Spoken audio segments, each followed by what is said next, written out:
Þá komum við að næsta fyrirlesara. Fyrsti Daninn af 3 hér í dag. Það hann Jesper Pørksen. Hann framkvæmdastjóri Danish Cycling Tourism, Dansk Cykelturisme, eða svona, hvað maður segja, dönsku hjólreiðamanna samtækana, eitthvað slíkt. Búinn að vera það síðan í janúar 2015.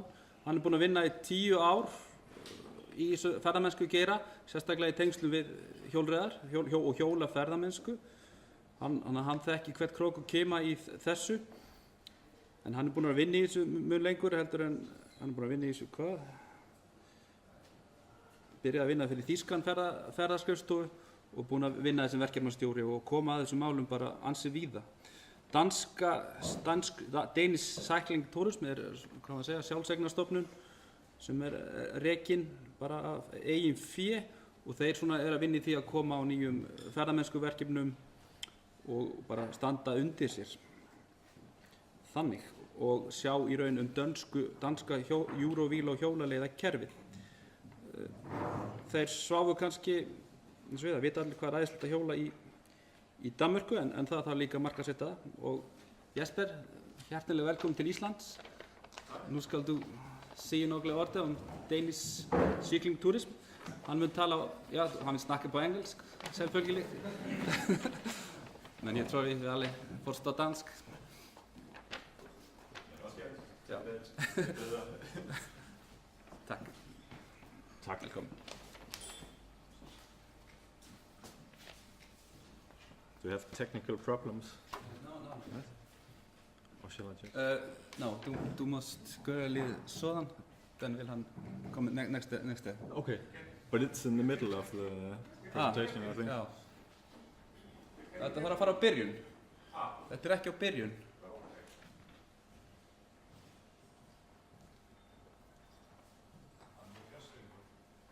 Getur að nota hana? Yeah, that looks better. Good. Yeah, thank you very much for the invitation. Cecilia, she promised us a warm clap on our shoulders in Iceland, and we really got that. I'm here with my friend Thomas, who is going to speak later, and we had a great day yesterday. We were out mountain biking with Anne-Catherine from Bike Company. And I didn't see Anne-Catherine here, but I guess many of you know her. And could you please pass a big thank you for a great tour yesterday.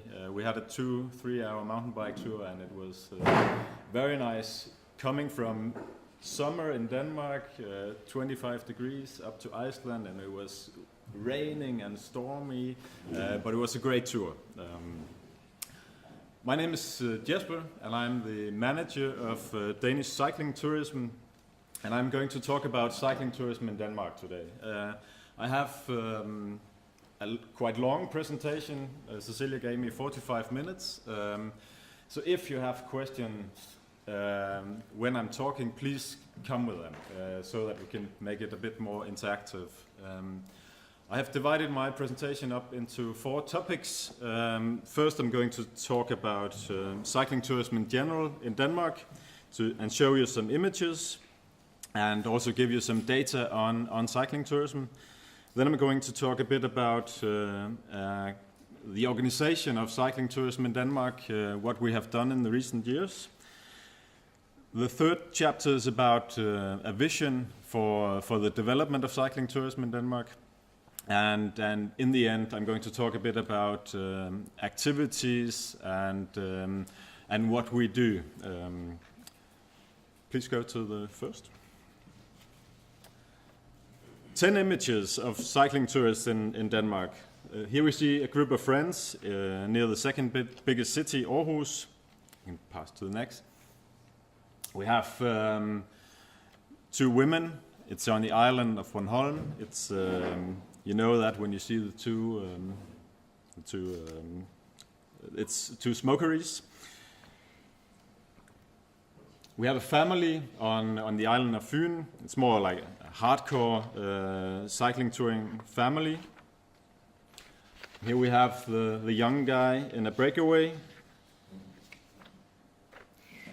We have some grandparents with a grandson and some cows in the background, and you can see it's pretty flat, Denmark. We have a romantic couple in the city or small town of Mølton in the southern part of Jutland. And we have, of course, city cycling and also cycling tourists in Copenhagen. Mountain biking, what we did yesterday, is also booming in Denmark. Thomas is going to talk more about it later. And we have some longer routes. This is a picture from the west coast route in Jutland, which connects the northern part of Jutland to the southern part. And we have, you say, classical cycling tourists. This is a couple from the US doing a long-distance cycling tour in Denmark. We tried to categorize these different types of cyclists because we see a lot of different types. And the cycling tourists in Denmark, they cycle for many different purposes or motives. To the right, to the left, you have the classical cycling tourists, those who do a certain route and going from A to B, bringing their own luggage. But we see a lot of different types. We have people cycling because it's healthy, people cycling because it's the easiest way to get to attractions, people cycling because it's a cozy thing to do when you're having a holiday. We have many people cycling because it's the practical thing to do. And we have a new group of also cycling tourists who is cycling because they want to go fast on a road bike or go on a mountain bike tour. This is a growing group of cycling tourists. If you go to the next table, it's just another way of showing it. I'm sorry, it's all in Danish and it's maybe not so easy to read from the back of the room, but it mainly shows the spectrum between tourists who doesn't cycle and cyclists who aren't categorized as tourists because they don't have any, they don't spend any money on tourism products. The biggest groups in Denmark are the one-day cycling tourists who go from their own home to the neighbor city or the neighbor village to buy a lunch or to buy an ice cream. We call them tourists. And another big group are we call them tourists on bikes. That's people mostly living in these summer houses in Denmark or camping sites who use the bike to go around in the destination. These are by far the biggest groups. Then we have the cyclotourist who has cycling as the main purpose of the holiday. It's also a big group, but it's much smaller than the two other groups. Yep. Some data on cycling tourism in Denmark. 18% of all tourists, Danes and foreigners in Denmark, they cycle while they are on holiday. In figures, that's 1.5 million tourists who, during the holidays, use the cycle. It's maybe not every day, but they use it more than one day during the holidays, which means that 82% they don't cycle. Most of the tourists, they cycle along the coast, and only 9% cycle in the cities. The cities here is the four biggest cities in Denmark, and the rest is coast Denmark. So of course the majority cycles in the coastal Denmark. The frequency of cycling, most tourists cycle once or a few times and only shorter distances, while 25% cycle more often and for longer distances. So that's the division between the cycling tourists. With or without kids, for the Danes on a cycling tour in Denmark, it's 50-50. Half of them cycle with kids, half of them cycle without kids. And for the foreign tourists, it's a bit less popular to cycle with kids. A bit about seasonality. The summer is also short in Denmark, and as you can see on the red stakes, the Danish cycle tourists, they mainly cycle in July. Of course, it has to do with the main holidays. They are most often in July, while the foreign tourists, they spread out a bit. They start a bit later in July and then continue into September. So we also have a huge challenge of prolonging the season of cycling, because it is very limited only to a few summer months. And we think that cycling as a physical activity is actually something that you can very well do also when the weather is not 25 degrees or 20 degrees. So it's actually a good way of prolonging the tourism season. This is the biggest hotel in Denmark, if you count the bed nights.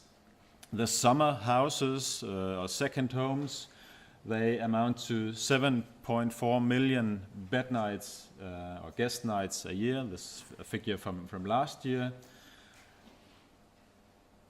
And camping, 11 million bed nights, which means that we have approximately 30 million bed nights at either summer houses or camping houses or camping places, which means that many of our tourists, they are based in one place while doing holidays in Denmark. And this, of course, has an effect of how the cycling tourists, they go around in the country.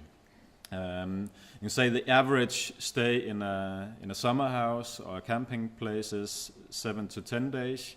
So if we divide 30 million bed nights with, say, 10 days, we have 3 million guests staying in one place during the whole holiday. So the majority of cycling tourists in Denmark, they start from either a summer house or a camping place and go back to the summer house or the camping place at the end of the day. So they are, say, day tourists on a cycle. The next I'm going to talk about is the organization of cycling tourism. As many of you probably know, it's evident or crucial for developing a good cycling country that you have a strong cooperation between many different partners, public partners, private enterprises, etc. And I'm going to talk a bit about how we have tried to organize it in Denmark and how we're still trying to organize it, keeping the organizations closer together. If you go to the map of Denmark, you see this is a map of the main stakeholders when we talk about route infrastructure in Denmark.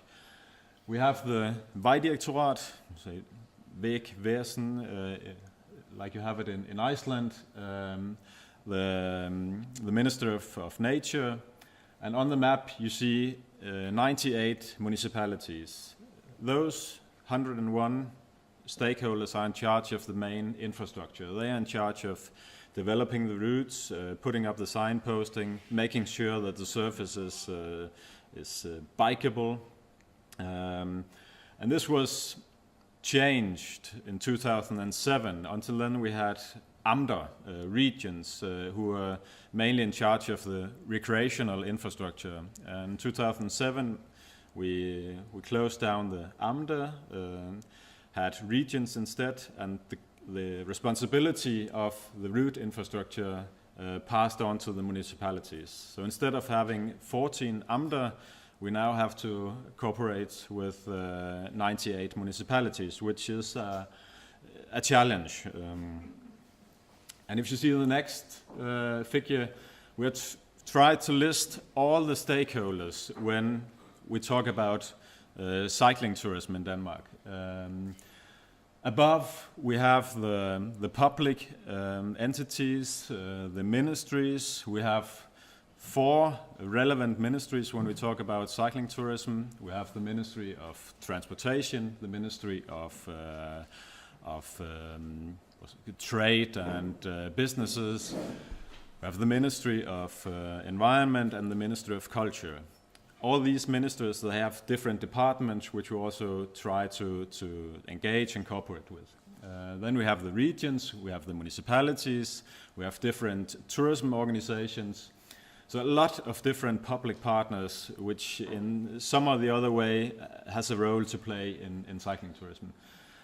On the left hand we have all the private enterprises, tour operators, publishers, the accommodation places, and the bicycle shops, bicycle rental shops, etc. On the right hand we have different other organizations like the Danish Agency for Outdoor, I guess it's called the Cyclists Federation, with whom we have a close cooperation, and different other organizations. And below we have, say, different or certain cycling destinations, popular long distance routes, but also destinations. And in the middle we have the organization I work for, Danish Cycling Tourism, where we try to keep all these strings together. And it's a continuing work. It's something you have to work on every day. It's not said just because it seems reasonable that you cooperate, that you actually do it. So there's a lot to be done. If we go to next.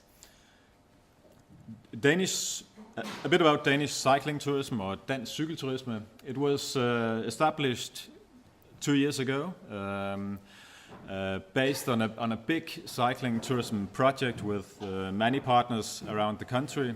And at the end of the project we thought, okay, we need to anchor this development and spread it out to other destinations. So we founded this organization. It's a private organization. It's based on members, public and private members, and we have a purpose of developing cycling tourism in Denmark in general. We started out. I've been the manager from the beginning. Started January 2015, and we have gained close to 30 members since the beginning. We are, to a certain point, member financed, but we're also very much relying on projects. So we are constantly fundraising for new projects. We have at the moment 4 projects. I'm going to talk a bit more about the projects at the end. And we also develop, certain materials like bicycle maps and web pages and other things for the cycling tourists. The inspiration of Danish cycling tourism comes a lot from Switzerland.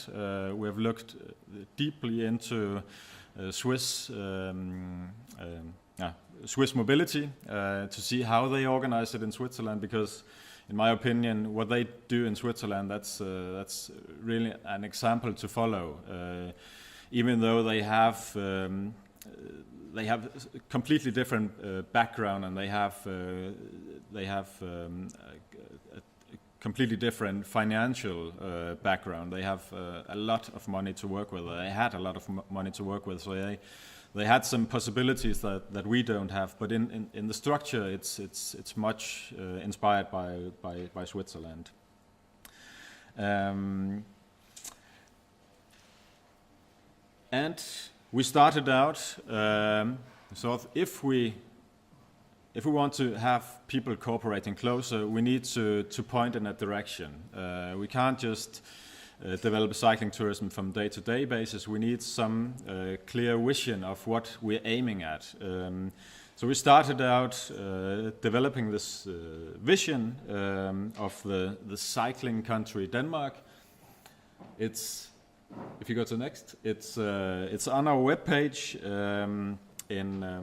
more in detail, but it's actually not we didn't use many months developing a vision. We sat down, a group of people. We had some experts and external people coming in, and we tried to make it clear and not a huge report on how we're going to do it.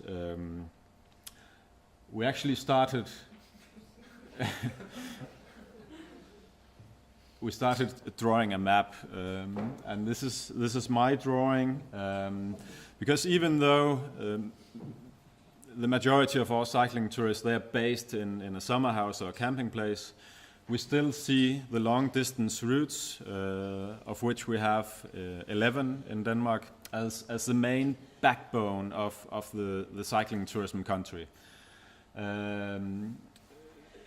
We see that as a backbone because not only because we still have a lot of long distance cycling tourists and like getting more and more, but also because it's much easier to promote and develop local cycling destination if they are anchored or connected to long distance routes.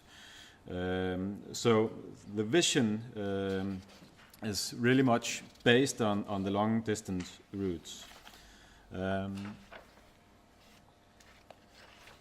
But the development is to a large degree also targeted these destinations where the people, the holiday tourists, they actually are while in Denmark. So we're developing cycling tourist destinations all around the country, mainly along the coast because that's where we have the overnight capacity, and we try to connect it to the long distance routes so that we have a connected system. In headlines, the vision sounds as follows. We have a vision that is divided into 3 overall topics: infrastructure, service, and say experiences, and marketing and information. And regarding infrastructure, we say that we have a 10-year perspective. Denmark is a pioneer in utilization of infrastructure for holiday, recreational, and everyday cycling. So we don't develop, say, recreational cycling next to everyday cycling. We try to combine these 2 measures because in Denmark the municipalities they are all on a limited budget, and if we say you need to develop new recreational routes and they are only for cycling tourists, we wouldn't come very far. So we try to connect and say that we can actually, by developing the recreational infrastructure, we can also make it easier for everyday cyclists. Regarding service, we have a fully accessible cycling country with an integrated system of routes and service hubs. I think we saw it. Yeah, sorry, Morten. I'm wondering about financing. Do you foresee that the states, the national entities will contribute financially to building the routes in the future more than they do now? We definitely lobby for it. We have had a bicycle fund for the last 5 years in Denmark, financed by the national government. There was 1 billion kroner in the fund, and it co-financed infrastructural projects in the municipalities. And it has meant that there has been a huge increase in cycling paths all around the country. But of course, it makes the expectations higher in the municipalities, and they're probably waiting a bit for a new bicycle fund to get this co-financing again. So I think after the fund ran out of money, it's stepped down a bit. So everyone waits for a new fund, and it's the Minister of Transport has said several times that he will find the money, but the overall message in the Danish government at the moment is that they check all the balances. There's no money is the main what they say. But we heard last week that there was a highway a new highway that was going to be a lot cheaper than expected. So maybe some of the money from this highway could go into cycling infrastructure. But I think it's very important that the state also co-finances cycling infrastructure, because it makes it easier for the municipalities also to make cross municipality infrastructure. So definitely it's important that the state also plays a role. I was saying about service, I thought what we experienced yesterday on Iceland is like you have a quite good service system. We wanted to go out mountain biking, and you have a tour operator who can provide very high quality bikes, and we went out into the I don't know where we went, but yeah, and had a great tour there. And in Denmark it's a bit the opposite. We have lots of infrastructure, but we need to develop the service to make it accessible for not only for Danes who knows that there are good routes and mountain bike trails, but also for the tourists who are maybe not aware of it or didn't bring their own bikes. So that's we need to step up, I think, in that regard. And the last is about the communication. We have this big advantage that cycling in Denmark is world known. We are known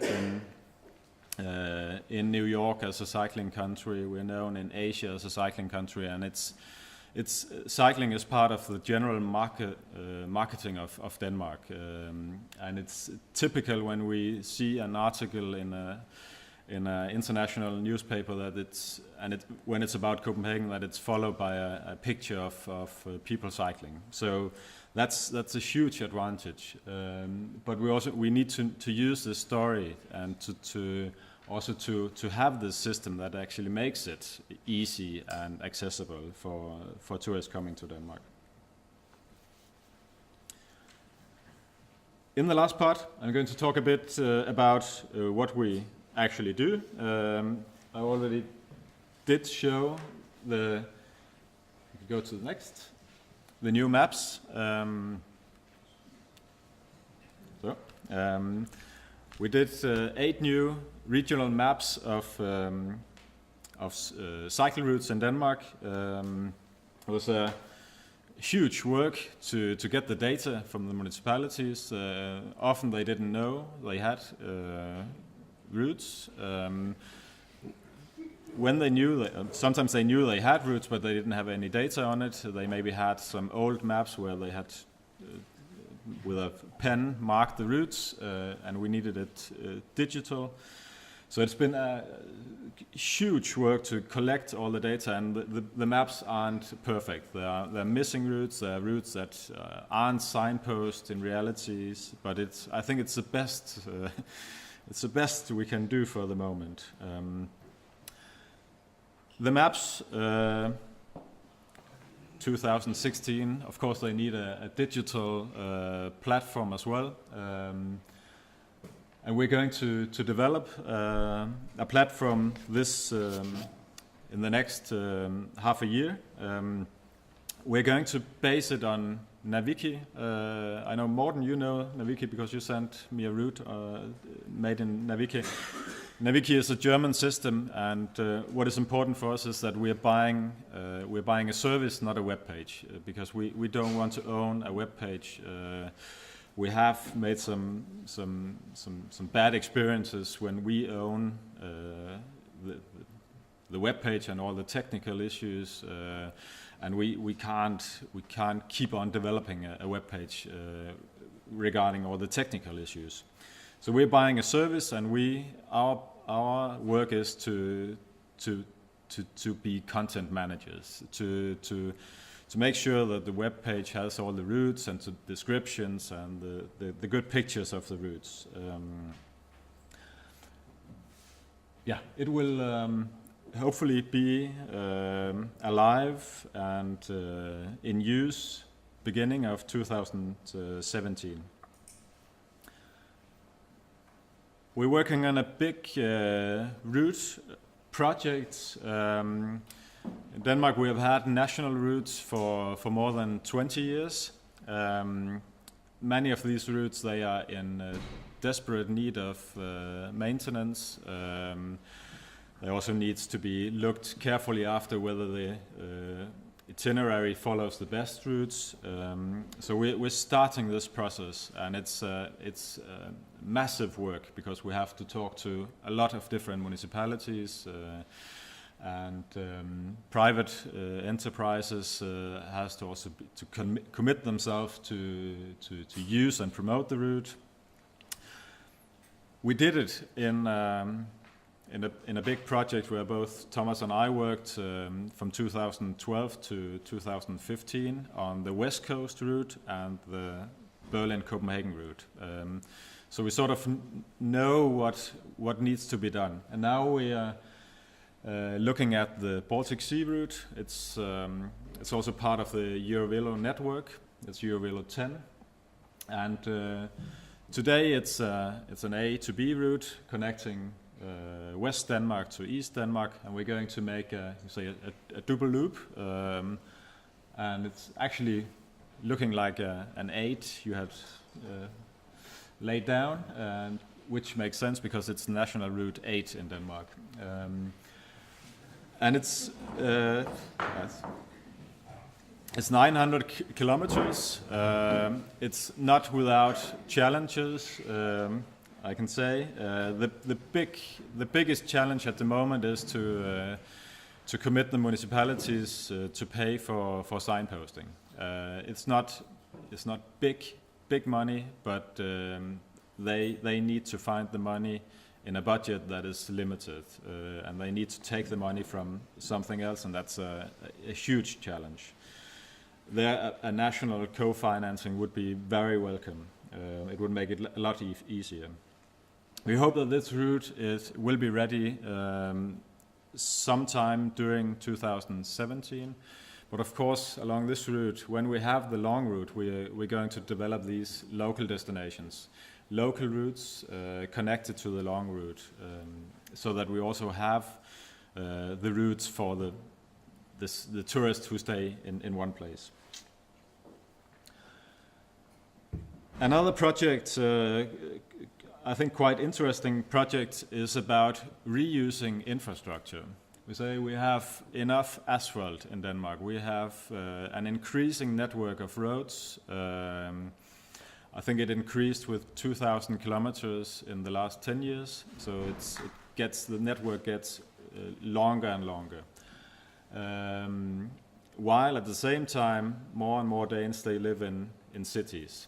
So we thought there must be some of this infrastructure who's not longer used in the same way as before. And we thought, wait, can't we use some of the minor roads for cycling routes or recreational routes instead of building new cycle paths every time?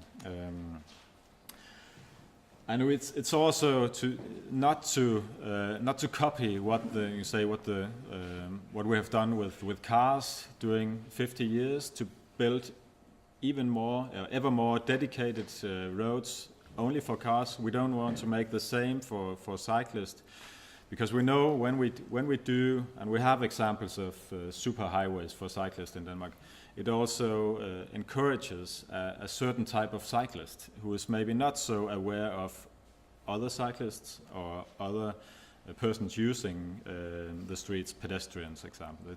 It's not always the best way to make these dedicated infrastructure only for one transport participant. And this is one way of doing it. We have a small road in the western part of Denmark. It's a classical car road, 2 lanes. It had 80 kilometers per hour limit. Not a very whether nice or either nice or safe place to be as a cyclist. But it is a stretch on a national route, and there's actually quite a few cyclists going on this way.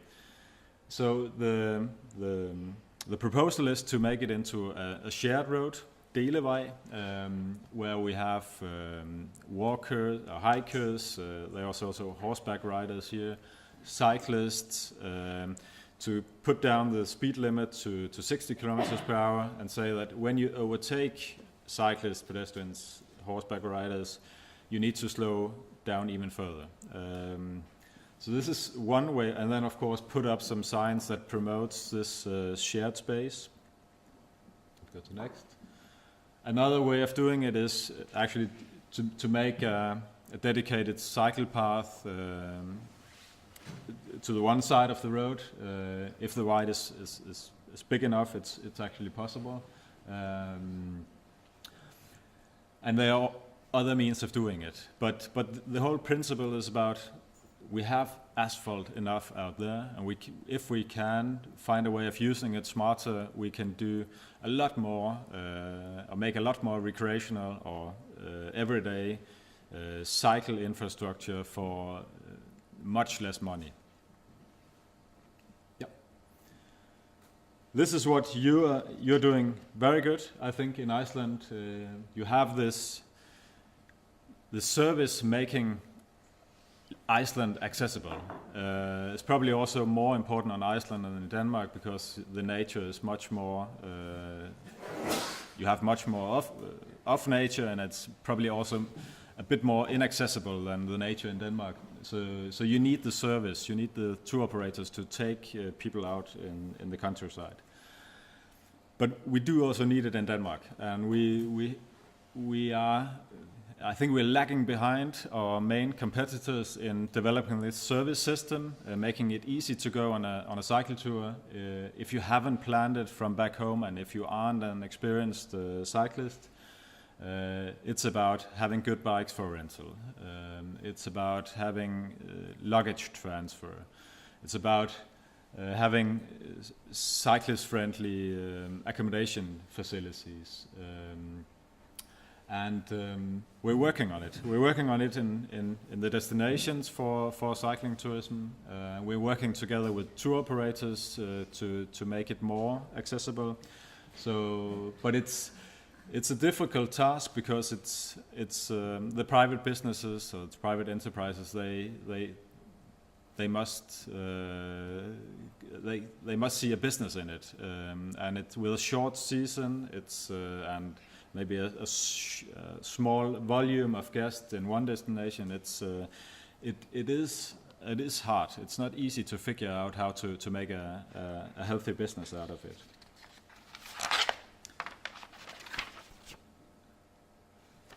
This is might be a positive picture, but it's actually a tragic story about trains in Denmark when we talk about cyclists.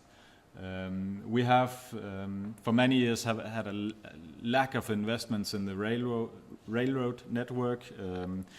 We had a huge but failed investment in new trains, and we actually see the service for cyclists declining over the years. We used to have the service that you can send your bike on a train to the destination without you accompanying. Now we have very little capacity in many trains. We need to book in advance, and you can only book via telephone. You can't do it online. The prices are quite high for bringing a bicycle, and we have the international connections between Denmark and Germany. Many of our cycling tourists, they come from Germany. You can't bring a bike on these international connections. So it's tough work to convince the national railroad network to bring more bikes, to upgrade the service for cyclists, but it's a very important factor in a easy accessible cycling country, because we also see more and more cycling tourists coming or wishing to come on a train, but also cycling tourists who want to connect different destinations, and it's easy to do that on a train instead of having a car parked in some place. talked a bit about it before, these package offers, cooperating with tour operators to have these complete packages of a cycling tour in Denmark with accommodation, bike rental, luggage transfer. And we actually succeeded in some areas. We now have tour operators having a good success with selling tours. And the interesting thing is that as soon as we have a good tour operator package, we actually see tourists from all over the world coming to Denmark to cycle. On the Berlin-Copenhagen way, we have guests from South America, from Asia. They go only to Europe to do this cycling route, and then they go back. So it's actually one of the main tourism attractions at the moment. And of course, we work with the national tourism organization called Visit Denmark, and are helping them to promote cycling in Denmark, because that's our main channel towards the international guests. So we're using their campaigns and trying to expand their campaigns to more markets. At present, they are only in Germany and the Netherlands, but we would also like to do cycling campaigns in other countries. The last slide. I have brought some materials, the map and a bit of information about the Dansk Cykelturisme, Dansk Cycling Tourism. You're welcome to have a look at. And otherwise, if you're open, I'm open to questions.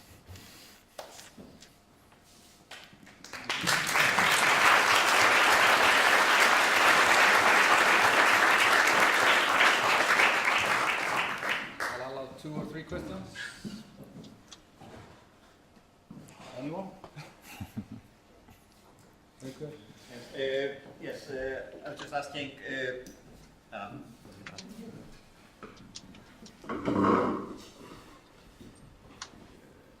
when it comes to cycling tourists in Denmark, do you know what kind of facilities they are using? Are they camping, or are they staying in bed and breakfast? Are they coming to some summer houses, or these things? So like, it's also a question about what kind of services are they utilizing? Yeah, it's a good question, and we have some knowledge about cycling tourism in Denmark. It's some of it you'll find in this quite new report on cycling tourism in Denmark.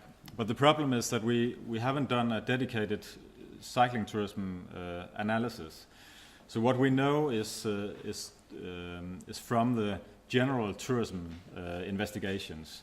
So we can say something about the cycling tourists to a certain level, but we can't go really deep.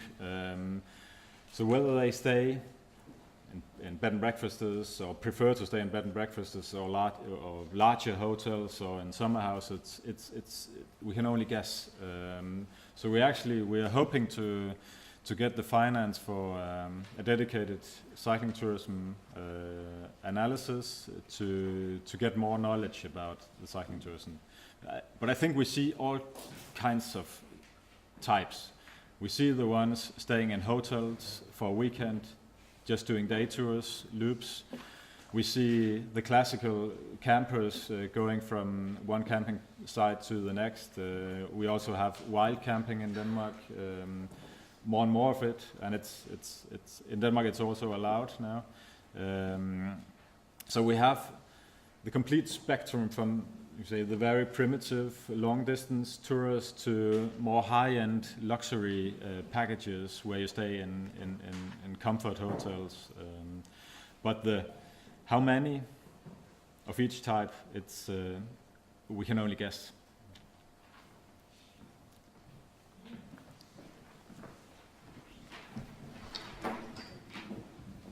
Thank you, Jesper. I want to draw our attention to a few words that you were using. You said you are using words like national routes, regional routes. Does that mean that you have a national planning? You have does it mean anything for you? Because I'm not sure we have that in the Icelandic agenda. Does it ring any bells in your heads? No? National routes, regional routes for cycling? I mean, we've heard about the Eurovelo, but it's on ice right now. Could you explain, does it mean anything for you when you are developing work or whatever? Do you mean whether it means something for the tourist or for us in developing? When you're working, and how has it become? Why do you have something like national routes, regional routes? Yeah. Does it mean anything? Yeah. It was long before my time. In the 90s, Denmark developed the system of national routes, regional routes, and local routes. The national routes were connecting the country, east-west, north-south. We have 11 of them. The regional routes were actually the routes for the old Amter. We had 14 Amter, so a regional route was within one Amt. And then local routes within one municipality. Now the administrative structure in Denmark is different. We still have the nation Denmark, but then we have regions. They are much bigger than the Amter, and the municipalities have also grown much bigger. So it's the regional routes today, they can be within one municipality, but in principle that's longer routes than a local route and a shorter route than a national route.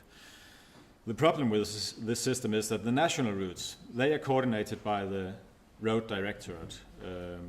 They are looking at the national routes, and if there are any changes to the national routes, they see, oh, this makes sense. The regional routes, they have no coordinator. And so they are many of them are sort of forgotten.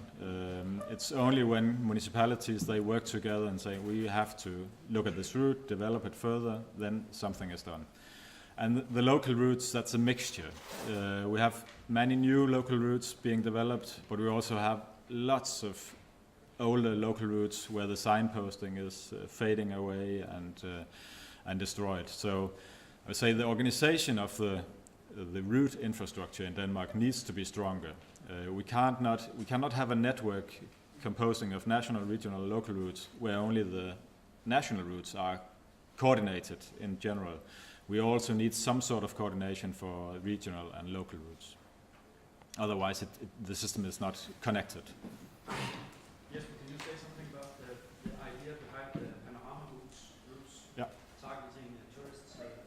Exactly. We in this Panorama project, it was called Powered by Cycling Panorama, which lasted from 12 to 15. We developed the West Coast route, a long route, a national route, and the Berlin-Copenhagen route, which also is a part of a national route in Denmark. And along these two long routes, we sort of developed a new route type. It's a local route, but it's a loop. It starts and ends at the same point. And it was actually, when we started, it was not allowed in the national legislation to have an A to A route. We could only do A to B routes, but we thought many of our tourists and locals, they want a route where they get back to their house or the place they stay during the holidays. So we need to make some loop routes. And we called them Panorama routes, developed 26 of them during the project. And we also see panorama routes developing in other places of Denmark. And I think it makes perfect sense to have these loop routes. They are between 20 and 50 kilometers, so you can cycle them in one day. And we made sure that you have good infrastructure, safe infrastructure, you have some attractions, you have a place where you can eat, so that also the local businesses they